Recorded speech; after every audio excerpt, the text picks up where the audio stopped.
करोड़ों लोग अपने पैसे, डेटा और ऐप्स तक नहीं पहुंच पाए क्योंकि एक सर्वर ग्लिच हो गया। Millions of businesses and people were affected when Amazon Web Services went down this week. Yesterday, the internet went dark, apps froze, websites crashed, and millions of people lost access to their favorite internet services. Amazon Web Services is investigating an outage that took down some of the world's most popular websites. यही हुआ पिछले हफ्ते। Internet एक बहुत बड़ा network है जहां हर app और वेबसाइट को डेटा हैंडल करने और रन करने के लिए कंप्यूटर और स्टोरेज चाहिए होता है। ये सर्विस देती है Amazon वेब सर्विसेज यानी AWS। यही कंपनी हज़ारों ऐप्स को कंप्यूट पावर, डेटाबेस और स्टोरेज प्रोवाइड करती है। मैं एक AI आर्किटेक्ट हूँ और अपने कई प्रोजेक्ट्स में AWS का यूज़ करता हूँ, इसलिए मुझे पता है कि अंदर क्या चलता है और कैसे एक छोटी सी मिस्टेक बड़ा इम्पैक्ट डाल सकती है। और हाँ, हमने इस ब्लैकआउट पर रिसर्च किया है ताकि आप सिर्फ 5 मिनट में जान सकें क्या हुआ, कैसे हुआ और इससे आप और हम क्या सीख सकते हैं। तो चलिए शुरू करते हैं। इंटरनेट ब्लैकआउट 2025 की कहानी। 20 अक्टूबर की सुबह Amazon वेब सर्विसेज ने अनाउंस किया, we is experiencing increased error rates and latencies. ये प्रॉब्लम उनके नॉर्थ वर्जीनिया रीजन में हुई। जब कोई कंपनी AWS पर अपना सिस्टम बनाती है तो उसे ये चुनना पड़ता है कि उनका डेटा किस रीजन में स्टोर होगा। नॉर्थ वर्जीनिया सबसे पॉपुलर है क्योंकि ये फास्ट है, चीप है और मोस्ट सर्विसेज का मेन हब भी यही है। लेकिन यहीं पर DNS डोमेन नेम सिस्टम में एक बड़ी ग्लिच हो गई। DNS को ऐसे समझिए जैसे आपके फ़ोन की कॉन्टैक्ट लिस्ट में मॉम लिखा है और उसके पीछे नंबर सेव है। जब आप किसी वेबसाइट का नाम लिखते हैं तो DNS उस नाम को नंबर यानी सर्वर एड्रेस में कन्वर्ट करता है। यहाँ हुआ ये कि जब ऐप्स ने अपने डेटाबेस से कनेक्ट करने की कोशिश की तो उन्हें उसका नंबर नहीं मिल रहा था क्योंकि DNS सर्वर रिस्पॉन्स नहीं कर रहा था।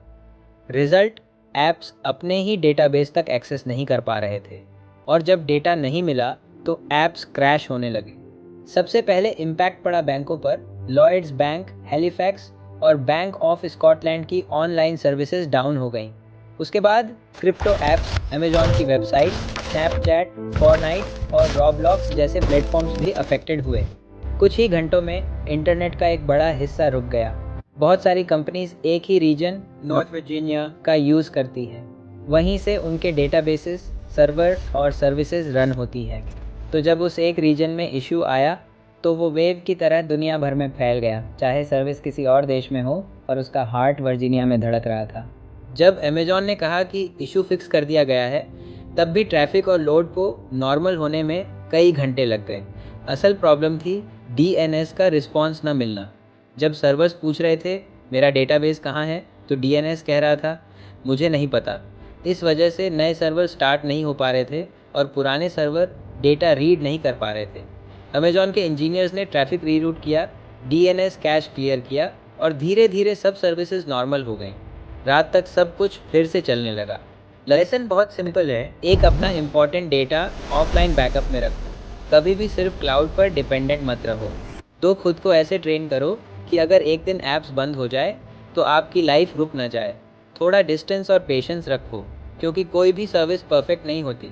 3 डेवलपर्स के लिए मैसेज, हमेशा मल्टीपल रीजन्स में बैकअप रखो। ऐसा सिस्टम बनाओ जहां एक रीजन फेल हो जाए तो दूसरा रीजन लिमिटेड मोड में सही पर ऐप को चलाता रहे। इस कॉन्सेप्ट को कहते हैं फॉल्ट टॉलरेंस। जब इंटरनेट डाउन हुआ लोग घबरा गए, हंसे भी और परेशान भी हुए। मैं फूड ऑर्डर नहीं कर पा रहा, क्रिप्टो का रेट चेक नहीं कर पा रहा, ऑफिस लॉगिन बंद है। हंसी भी थी पर डरावनी भी, क्योंकि इसने दिखाया कि हमारी डिजिटल लाइफ कितनी नाजुक है। ये इंसिडेंट सिर्फ एक टेक्निकल ग्लिच नहीं थी बल्कि एक रिमाइंडर थी कि हमारी पूरी डिजिटल इकोनॉमी कितनी डेलिकेट है। जैसे रियल लाइफ में चीज़ें टूट जाती हैं वैसे ही टेक्नोलॉजी भी फेल हो सकती है। हमें उसके लिए रेडी रहना चाहिए। एक फिलोसोफर ने कहा था, किसी भी चीज़ या इंसान पर इतना डिपेंडेंट मत हो जाओ कि उसके बिना एक दिन भी जी ना सको। आज ये बात इंटरनेट पर भी अप्लाई होती है। अगर एक कंपनी कोलैप्स हो सकती है और दुनिया रुक सकती है तो सोचिए हमें कितना बैलेंस चाहिए।